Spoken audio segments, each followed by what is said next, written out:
Org. Here with my co-host, Dr. Michael Lenore, president of the African American Wellness Project and past president of the National Medical Association, the organization of 33,000 Black physicians. All right, well, good to be with you again today, Alice. A lot of good things happening, in the Bay Area. We got in a little rain, things are going good, and I think most of us have gotten through the holiday season with the minimum amount of, extra adipose tissue. For those of you don't know what adipose means, that means fat. So let's start with our COVID. I know people always say they're tired of talking about it, but we're not. You got a whole nation like China talking about it. The least we can do is say a few words.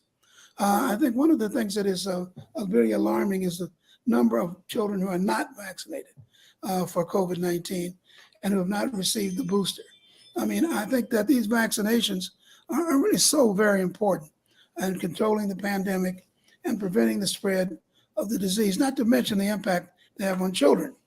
So just to remind people about what vaccinations are all about, I want you to watch this and we'll talk about it, as they say on the big newscast on the other side. Involved with African American children who do not receive their scheduled vaccinations. So why should children receive their vaccinations on time? It helps prevent serious complications or illness to your child. Without vaccines given at proper times, your child becomes more vulnerable to preventable diseases such as measles or whooping cough. Early protection for your child before they are exposed to dangerous diseases. The immunization schedule is set to assist in immunity protection before your child could be exposed to communicable diseases. So that's what vaccinations are all about. I mean, the average person who is denying vaccination of their children already had 15 different vaccinations. COVID vaccination now just is a little more controversial and a little more difficult for parents to kind of deal with. And so consequently, I think that that we really need to kind of figure out a way to make the case that your children should be vaccinated for COVID as well as the trifecta. Now the flu, as well as COVID, throwing in now the respiratory syncytial virus. I just think it's so critically important. Well, I think, you even said it, it's controversial. And the question I would ask, to parents is, why is it controversial, right? There has been over, I think the last term, like 16 billion doses of the COVID vaccine administered. And there has been little to no adverse effects reported, very, very minimal adverse effects reported. So we're talking about saving lives. I think we need to go ahead and have our parents need to get off the stick and add this to as one more vaccine that their child does to protect their health. When I talk to parents about this particular vaccine, I have to remind them of the days that I go back to when we were just inundated with infectious diseases in all the pediatric offices that I belonged to. We saw meningitis, we saw pneumonia, we saw polio even in the very early stages of my training. And so seeing all of these various infectious diseases virtually disappear over the last 10 to 15 to 20 years makes me very optimistic that once people get familiar with the COVID vaccine, that we'll be able to make the case that your children really should be getting that vaccine. When I talk to children, I always talk to them about the danger that this poses for their grandparents, their aunts and their uncles, who are much more susceptible to the side effects and to the long-term implications of having this disease. And I think that seems to resonate with children. And as we go forward with our campaign at the African American Wellness Project to get children vaccinated, then I'm hopeful that we'll be successful with some of the discussions that we have. No pressuring, no condescending, no judgment, and certainly some reality about how this impacts the lives of you and your family. All right, so let's now take a quick break, and we'll be right back to talk about gun violence in America. A choice, vaccine or no vaccine. You say no to the vaccine and leave it to chance. You think, hey, I'm healthy enough to beat COVID, or worst case, I'll just go see a doctor. But then you test positive for COVID-19. You bank on monoclonal antibodies and pills. Now you have to go to the hospital where they're short-staffed, expensive, and the food is bland. That's if you can even taste or smell it. To make matters worse, you're there for weeks, if not months. You end up on a ventilator, your loved ones are worried, and now the last time you might see them is on an iPad being held by a nurse. You make it out only to get stuck with long COVID. Shortness of breath, brain fog, and organ damage are no joke. But worse, you don't make it out. Now there's slow singing and flower bringing in memory of you, all because you don't trust the vaccine made by the same companies that make the treatment. Make it make sense. Why leave it to chance when you have a choice? The COVID vaccine is our best defense against the worst outcomes. It's free, easily accessible, and proven safe and effective. Welcome back to this edition of Doc and Dean. You know, this last week was pathetic with the number of mass shootings that we had. One in a nightclub in Colorado, certainly one in a Walmart in Virginia. And Virginia seems to be the focal point of a lot of these mass shootings. I don't know what's going on in Virginia. But once again, we come up with the situation of gun violence. And we look, as I stare into the panorama of the future, I really don't see where the solution comes. I talked with Dr. Ron Bailey, who is the chief psychiatrist at LSU and author of the book on gun violence. And I asked him, is this just a cultural thing? Was certainly a component, if not a primary component, in the ability to move toward independence. And we've kind of reveled in that over 2 centuries now, arguing that, we're militarily strong, and we have always been and always will be. Second, though, I think that in addition to the military being strong, is this idea that individuals have a right to bear weapons and have guns. And we've all heard this concept about the Second Amendment, although there's some who challenge whether it's been understood correctly, because they spoke about a well-armed militia, which is the military. And the idea then, of course, was that the country needed to survive, so every man alive had the ability to have a gun and be part of the army. We don't have that anymore. Now we have a standing army. I'm proud to say I have a child who's in the military, fighting to defend our country regularly. But the reality is, for every American, so many that have a gun, because there are more guns than people in America, almost 400 million guns, 350 or so million Americans, it's just become too much. So the open access to guns is my third and final point, and the powerfulness of the guns. So many of them are what we call high magazine capacity. They're all like machine guns, so they can shoot multiple rounds in a short period of time. Very powerful. They can pierce military armor, and police can protect themselves. It's just too much. Too many guns. Too much access to guns, too easy to get them. They're too powerful. You can't have a civilized society where this access can then very often lead to so much risk, very often to innocent people being victims of gun violence. One of the things that always comes up when these gun violence incidents occur is that we need to do more about mental health. That mental health is probably the key as far as the number of gun-toting political people are concerned. I asked Dr. Ron Bailey about the issue. If we corrected the mental health system in this country, would that decrease the number of violent incidents? His answer might surprise you. However, and it's a big however, with all capitals and bold, I would challenge and objectively, and object to a construct that if you address the mental health problem singularly, you're going to address the violence problem intermittently. That implies that this issue is all about those who have pre-existing diagnoses of psychiatric illness. And that's just patently untrue. Many people who engage in such behavior that's violent have never been diagnosed as having a mental illness, if you will, let alone a chronic mental illness over more than 6 months of time period. So we've got to dig deeper than to just look for a very quick, snap of the fingers, response that if we could just address the mental illness problem, this violence problem will go away. We've got many people who engage in violent acts who have never been previously assessed or diagnosed as having mental illness. We've got to address all potential risk, many of whom have mental illness, most of whom, though, do not.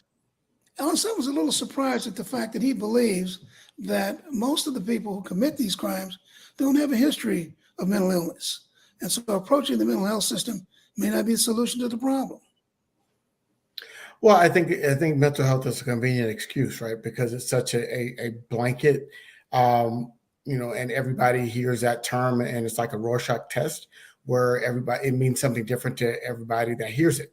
And so you can't really get to some real solutions. And that is some of the grooming and the growing political rhetoric that's been going on around the nation. And so when we have people that don't have a history but are still getting inundated with more and more either far right or far left material, then that can weaponize and with the availability of guns, now people can take their anger out in a very significant way. Yeah, I just think the solution is to get the guns out of the hands of so many people. 24 more guns in this country than people, and unless we get the guns, especially these assault rifles and these more dangerous rat-a-tat-tat guns out of the hands of people, I don't think we're going to solve this problem. Well, fear and anger are a dangerous mix, and then people want to uphold the Second Amendment above other amendments, and so we have a dangerous cocktail, so to speak. So I think people right now really need to listen to one another a little bit more, turn down some of the rhetoric, turn up some of the compassion, and maybe we can have less gun violence amongst our fellow Americans, because really we're not seeing fellow Americans, we're seeing others, and we're seeing enemies. And that to me is a significant problem. So Dr. Lenore, breakfast is my favorite meal, and I have a routine on what I want to eat. But after listening to this segment from my nutritional expert, Andrea Breaux, I might have to make some significant changes. Hello, I'm Andrea Breaux, founder of Healthy Healing Eats. You can eat a big breakfast and still lose weight. In fact, people who eat a big breakfast burn twice as many calories as those who eat a big dinner because their metabolism is higher after breakfast than dinner. A healthy breakfast includes protein, whole grain, whole fruits or vegetables, and plant-sourced fat. Depending on your age, height, health status, and activity level, a hearty breakfast can be as high as 500 calories. But if you're trying to lose or maintain weight, it's best to stay around 300 to 400 calories. Try a veggie omelet with 2 eggs topped with a 1/4 cup of low-fat cheese, or make a smoothie using plant-based milk, a scoop of protein powder, a 1/2 cup of Greek yogurt, and a handful of fresh spinach. Both are great meals to start your day and help you lose weight. For more tips on a healthy breakfast, check out our blog at healthyhealingeats.com. Thanks for stopping by today, and I'll see you next time on Living Well. How about it, Dr. Lenore? Has she got you convinced? Well, she's gotten me convinced of the science of it. But I'm going to have my breakfast the way I may have to make it up on the other end. But yogurt and the kinds of things she described, I just side by side with grits and sausage and bacon mixed in between that, a glass of apple juice and maybe a good biscuit. I think that just gets me going in the middle of the day. But she does clearly have me thinking about it, because I do recognize that it's a significant portion of my day, and a number of those calories I've been fighting all my life might directly come from my approach. So I'm open, I think, to looking at it a little differently. Well, we may as well keep up with the theme of keeping fit. I think it's all designed to make me feel guilty. But I do think that you're coming around to my point, because you're discussing several exercises that people do that they really shouldn't. Absolutely. I think there's some exercises that we all have to rethink. And so I've got a few of them that I'm going to share with you that you might want to rethink when you're doing it the next time you visit the gym. Find the article. It is also on blackdoctor.org underneath our fitness section. But I just want to kind of point out there are 5 exercise moves that are common that people do that really don't work. And I'm going to give you some reasons why these exercises don't work. Number 1 is sit-ups and crunches. Yes, we all try to sit there. I've seen grabbing our neck and doing those crunches. Now, if you're trying to trim your belly and you're trying to tighten your abdominal area, those sit-ups and crunches really don't work. What you need to be doing, and the reason why they don't work is you've got to get rid of that fat. So to get rid of that fat is more about diet and just kind of overall cardio exercises as it does versus sit-ups and crunches. And so if you want to work your abdominal region, what you really should be doing is like a plank at 15-second intervals, and then you come down. If you want to do a crunch, you do a crunch and you hold it for 10 to 15 seconds, then you come back down. That's going to be a better exercise for your abdominal region versus just slinging your body up and down or doing that neck pull that we do with those sit-ups and crunches. The second exercise is tricep kickbacks. How many times have you seen people leaned over that bench and they've got that weight in their hand and they're just banging away? It looks like a hammer, or they're just wanging away. Basically, the short version is you won't have enough weight on that, and you won't do enough kickbacks in order to have an impact on your triceps that you want to in the amount of time that you have allotted. So really you should be doing overhead pulls and other tricep exercises that are better for you. So that kickback, kick it out. Number 3, stretching without first warming up. Now, I know a lot of people, when they go to the gym, that's the first thing what they do. They start, stretching. And I'll admit it, I'm guilty of it. I was doing those stretches too before I started warming up. But you realize when you start stretching cold muscles, it's like stretching a cold rubber band.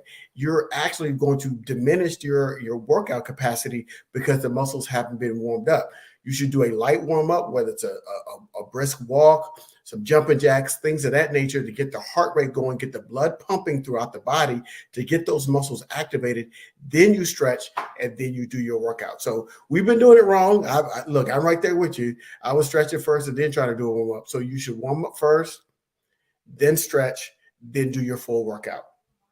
Number 4, using those hand weights while you're walking. And I know we've all seen those ball walkers or those people walking around our neighborhood, and they got those hand weights. You say, oh, I love her determination and her dedication, or his dedication. No, because statistically it shows that people walk slower when they have those hand weights, and it really doesn't do anything for the body. If you want to move your arms, you could just take the hand weights out, move your arms back and forth, and walk at a more brisk pace. That's going to give you a better results than those hand weights, those 2 or 3 pound hand weights. Number 4, the cardio machine, sort of, right? So a lot of times we get on the stair climber, we get on the cardio, we get on the elliptical, and we work ourselves. We get to the end, we're almost exhausted. And what do we do right after we get done? We hunch over, we grab the machine, and it breaks our posture. Over time, that is detrimental because you really do that workout. What you really should be doing is at the end of those workouts, and I know that's hard because you're tired, is try to stand up, engage your core, and get your body in a better position for after you do that hard cardio. Because if you start hunching over and grabbing the machine and doing all these other things, that is actually taking away from the exercise that you just did. So that's it, Dr. Lenore. What are your thoughts? Well, I'm glad to see that. I mean, I've always thought there were some exercises that people do that weren't necessary. But I'm more concerned, I'm more irritated by the attitude that people have in these gyms, walking around with no shirt on, making all these sounds as they lift weights as if to attract attention to the fact that they are doing something quite remarkable. I think that some of the things that they're doing are really quite interesting, but unnecessary. But I do, and when I get in my serious moments, I do reflect on the fact that when I used to run a lot for maybe 20 years, I felt better than I've ever felt before. So I can't really knock any legitimate exercise. But I think it's important for us to point out that some things are really not particularly healthy for you. And I think that you've certainly listed a few that people should be aware of. Yeah, work smarter, not harder. And that could be applied to workouts as well. So work out smarter, not harder, to get the results that you want. Well, I see you come from the rap generation. Work harder, not smarter. I mean, I'm back in the sweeter the berry, the darker the berry, the sweeter the juice. That's the kind of thing I'm doing. You're making it rhyme. Well, that's a wrap Well, too.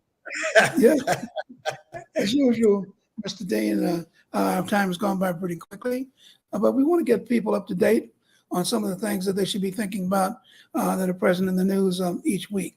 Each week, we want to join you. If you want to know more about some of the subjects we talked about, go to blackdoctor.org or the African American Wellness Project, and we'll put the websites up on the